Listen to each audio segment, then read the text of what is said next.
Je m'appelle Arnaud, j'ai 19 ans, j'ai eu il y a une semaine et puis voilà, je fais l'apprentissage de carreleur depuis 2 ans. Je m'appelle Séfi Ariane, j'ai 18 ans, je suis carreleur.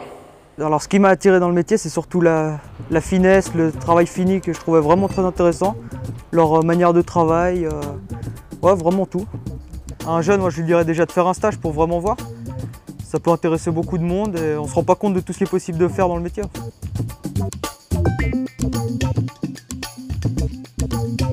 J'ai un cousin, il m'a dit essaie de te lancer dans le carrelage, il m'a expliqué comment ça se passait et tout. Je me suis fait 2 stages en entreprise différentes. Après, je me suis dit je vais te faire la demande d'une place d'apprentissage à l'entreprise. Ils m'ont tout de suite accepté. Et après, j'ai commencé l'apprentissage à partir de là.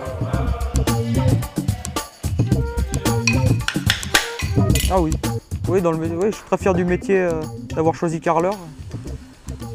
Parce que je trouve que c'est important, voilà, c'est important dans une maison, il y a vraiment beaucoup, on voit beaucoup de travail qu'on a fait après. Et beaucoup de monde regarde le carrelage ou le marbre quand on rentre dans une maison. Ben, j'ai voulu devenir carreleur. Parce que grâce à la liberté qu'on a sur le chantier, qu'on peut faire aussi des études plus hautes, devenir patron nous-mêmes aussi, avoir une petite entreprise à nous. Comme je n'étais pas un grand passionné par l'école, j'ai décidé de suivre la filière de la formation professionnelle. Donc à 15 ans, je suis entré en formation dans une entreprise, donc filière CFC avec les cours professionnels à l'école. Donc j'ai suivi mes 3 ans de formation. J'ai obtenu mon CFC de carreleur donc. Puis il y a maintenant une dizaine d'années, j'ai décidé de monter mon entreprise. Et puis en parallèle, j'ai suivi les cours de formation pour le diplôme de maître carreleur. Alors ce que je préfère dans la formation déjà, c'est être sur le chantier. Parce que c'est vrai que la théorie, c'est pas vraiment le mieux de rester toute la journée sur la chaise, donc voilà. Et sur le chantier, on voit plus de choses, beaucoup plus intéressant. La profession de carreleur est une profession intéressante pour toutes les personnes qui cherchent déjà un travail varié où on a la possibilité de travailler en intérieur, en extérieur, sur de gros chantiers, en équipe, sur de plus petits chantiers, chez des particuliers où on travaille seul ou en équipe plus restreinte. Des moments plus physiques, des moments plus techniques, plus artistiques. Sur les 5 jours de la semaine, j'ai un jour de théorie à l'école et le reste du temps, je suis dans l'entreprise sur les chantiers.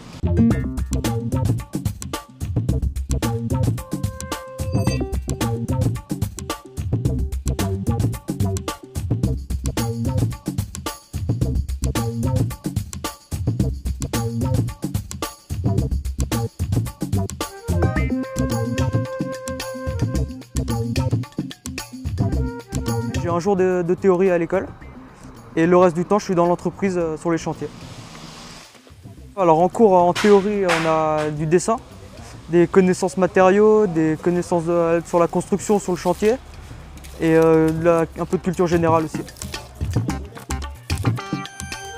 Le soir, comme j'ai le temps, je vais aux entraînements de foot.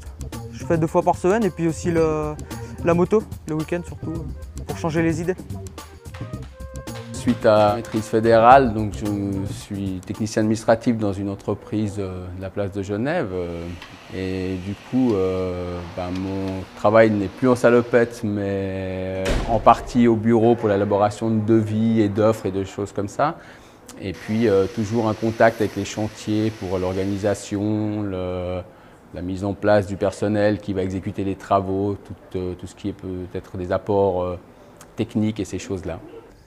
Alors le carrelage, c'est un métier un tout petit peu artistique, hein. Il faut avoir le goût du travail bien fait, de la finition, de la précision, puisque c'est quelque chose qui reste visible tout au long d'une vie, hein. C'est un travail qu'on va voir dans une salle de bain, des salons, des piscines, etc. C'est quelque chose qui reste visible.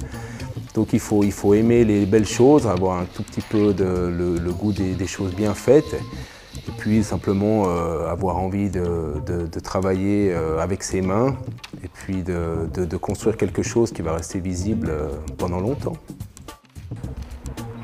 En devenant carreleur, on fait des piscines, on fait des villas de particuliers, les carreaux sont maintenant de plus en plus originaux, on a des choix énormes, des différences de coloris, des différents formats, c'est un travail artistique qui est vraiment de plus en plus intéressant.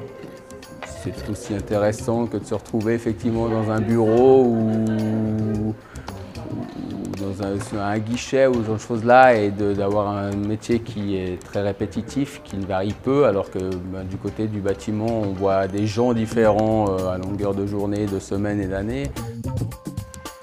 Alors l'apprentissage, c'est vrai que c'est quelque chose d'important parce qu'à l'heure actuelle, les entreprises, bien souvent, ont tendance à se plaindre qu'ils ont de la peine à trouver des employés qualifiés, du personnel pour pérenniser un tout petit peu leurs entreprises. Et puis c'est comme ça qu'on arrive à garder un bon niveau professionnel, d'investir du temps et peut-être un petit peu d'argent pour intéresser un jeune à faire une formation et puis pouvoir le garder dans l'entreprise pour pouvoir pérenniser toute une société. Et c'est un moment de consécration important pour votre réussite. La remise du diplôme, oui, c'est un moment très important. C'est qu'on a passé 3 années à travailler durement pour avoir ce CFC. Après le CFC, là, je vais essayer de faire 2 ans sur chantier dans une entreprise. C'est ce qui est obligatoire. Avant de faire la matu fédérale. En avenir, je pense bien continuer dans le carrelage et puis voilà, après peut-être continuer une maîtrise ou quelque chose comme ça. Faire après pour pouvoir monter ma boîte et voilà, continuer là-dedans. Bon, moi je suis content de mon métier parce que je pense m'épanouir pleinement dans cette profession. C'est vrai que j'ai pas toujours voulu faire ça, mais c'est vrai que depuis que j'ai 15 ans, je suis là-dedans, j'en ai maintenant 35. Sans monter son entreprise, même en restant au sein d'une société, on a beaucoup de possibilités d'avancement. En fin de journée, quand on a terminé, il reste une trace de ce qu'on a fait et c'est vrai que ça fait toujours plaisir de revenir sur des villas ou sur des immeubles où on a travaillé puis de se dire, bah voilà, là j'ai fait quelque chose, ça c'était mon œuvre, ça c'est quelque chose que j'ai créé avec mes mains et c'est toujours assez gratifiant ce genre de choses, même si c'est pas tous les jours rose, il faut l'admettre. Sur le bâtiment, il n'y aurait pas grand chose qui serait construit déjà, logiquement. Et ouais, il y a besoin quand même du bâtiment pour tout.